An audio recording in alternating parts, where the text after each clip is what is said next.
What's going on, YouTube? This is Ghost, back again on the Moment of Truth, aka Motion Network YouTube channel.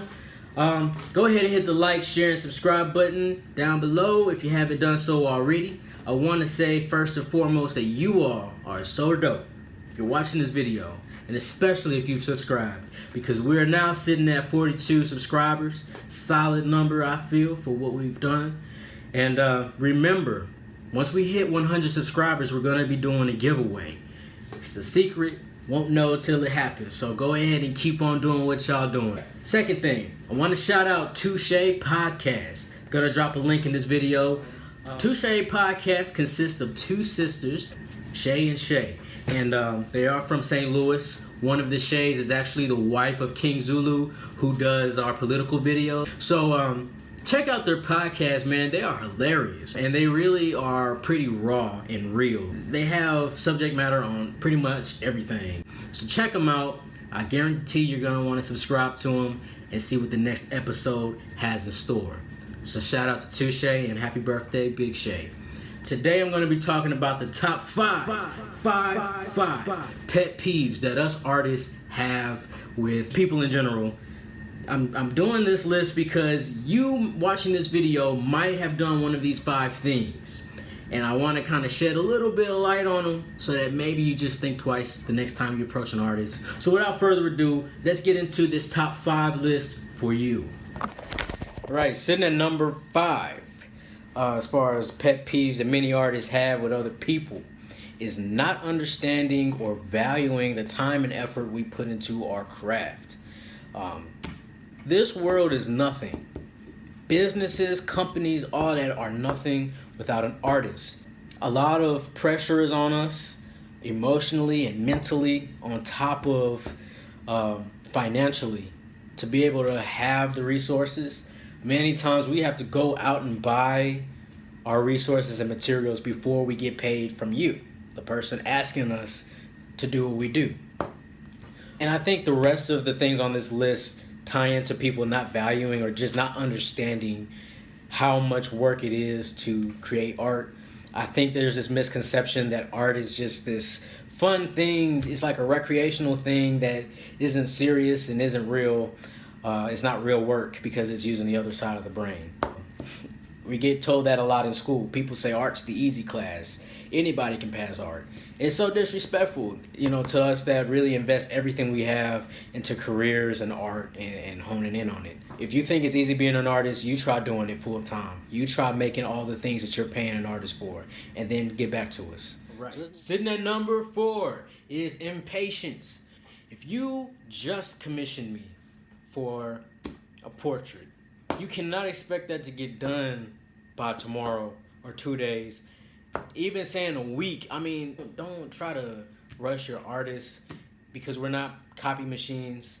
It does take a lot of time to get everything created and setting up.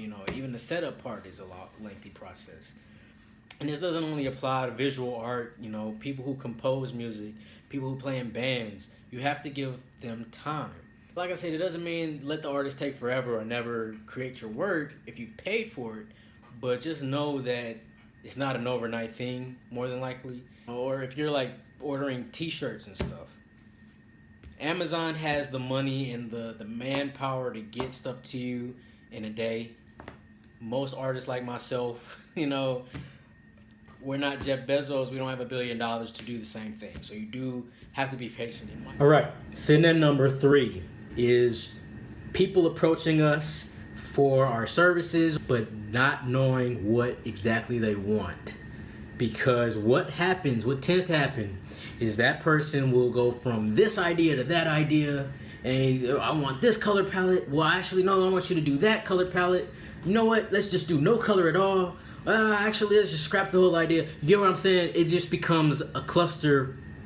It becomes stressful, and it leaves us as artists in the dark. We could create a million things. So when you come to me and you don't have any type of example or any type of pathway I can follow as far as what I'm actually making for you, it just makes things more complicated. It makes things take longer. And it's frustrating because I don't want to spend hours creating something for you and you don't like it. All right. The number 2 pet peeve is somebody saying that they know someone else who makes the same kind of artwork and they charge less. And this is usually after you've told them the price of your artwork or the price of your services. As an artist, we're setting our price for a reason.